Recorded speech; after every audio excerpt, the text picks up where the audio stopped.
അങ്ങോട്ട് വാങ്ങി ഞാനൊന്ന് നനയ്ക്കട്ടെ. ചേട്ടപ്പം നനയ്ക്കാമെന്നോ? ക്രിസ്മസ് ആയിട്ട് പോ നനയ്ക്കാമെന്നേ. ക്രിസ്മസ് ആയാലും വേണ്ടില്ല, എന്തായാലും വേണ്ടില്ല, ചെടികൾക്ക് ഭക്ഷണവും വെള്ളവും നമ്മൾ കൊടുത്തിരിക്കണം. നമ്മൾ ആവശ്യത്തിന് കഴിച്ചില്ലേ, ചെടികൾക്ക് ഭക്ഷണവും വെള്ളവും നമ്മൾ കൊടുത്തിരിക്കണം. ക്രിസ്മസ് ഒന്നും അവർക്ക് അറിയത്തില്ല, മനസ്സിലായോ? കണ്ടില്ലേ? ശരിയാ, ചേമ്പ് ഉണങ്ങിയിട്ടില്ലേ?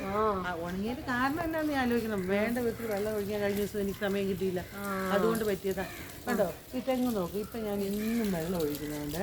നീ അങ്ങോട്ട് പോകട്ടെ, ഇത് കാണണം, ഇങ്ങോട്ട് കേട്ടോ, ഇങ്ങനെ വെള്ളം ഒഴിക്കും. അന്നേരം അതുകൊണ്ട് ഇതിൻ്റെ മേലോട്ട് നിന്ന് നോക്കി എന്നാ തേങ്ങയാന്ന് നോക്ക്.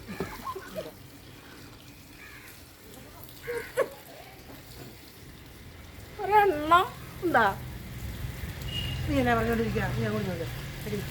പറങ്കിമാവ് കശുവണ്ടി നമുക്ക് നല്ല ആദായം, നന്നായിട്ട് വളർത്തിയാൽ നല്ല. അത് നന്നായി ഉണ്ടായി കഴിഞ്ഞാൽ നല്ല തന്നെയാണ്.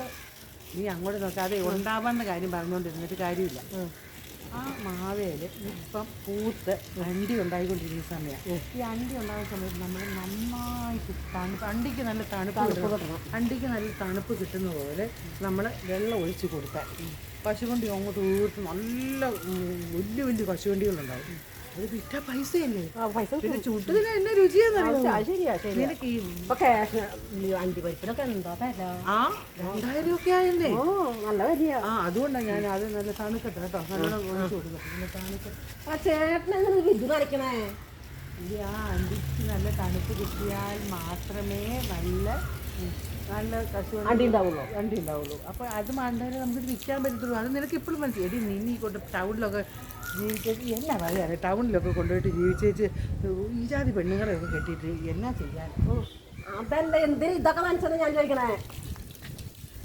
എടി അതാ എൻ്റെ ദൈവം, ഞാൻ എന്നതാ പറയണ്ടേന്ന് നിങ്ങളൊന്ന്. ഈ അണ്ടി തണുക്കാൻ വേണ്ടിയിട്ടാണല്ലോ ഞാൻ. എടി അണ്ടി തണുത്താലല്ലേ നല്ലത് കിട്ടും, അതുകൊണ്ട് ഞാൻ തണുക്കാന്ന്. പിന്നെ അങ്ങോട്ട് ഇത് നനച്ചാൽ അണ്ടി തണുക്കുക.